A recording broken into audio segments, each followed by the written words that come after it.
Hello বন্ধুরা, চলে এসেছি মুর্শিদাবাদ জেলায় ভগবানগোলা থানা। এই বাড়িতে সাপ ঢুকেছে, বিশাল বড় বলে দেখতে পেয়েছে। দেখা যাক কি সাপ, কতটা দূরে আছে দেখি উদ্ধার করি।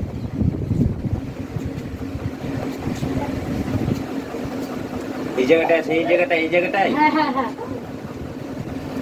কি রঙের, কালো না কিরকম? কালো রঙের অল্প অল্প। আচ্ছা আচ্ছা, ঠিক আছে। এই জায়গাটায় আছে কি না? হ্যাঁ।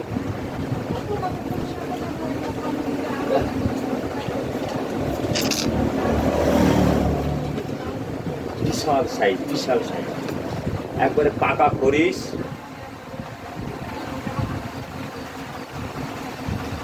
সাপে কামড়ালে সোজা হসপিটাল চলে যাবেন।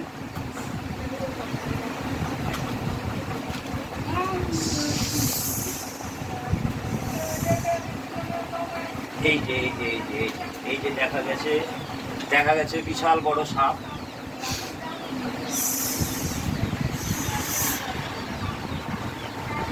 আমার ধরা দেখে কেউ ধরবেন না, মারা পড়ে যাবেন। সাপে কামড়ালে হসপিটাল যাবেন। এই যে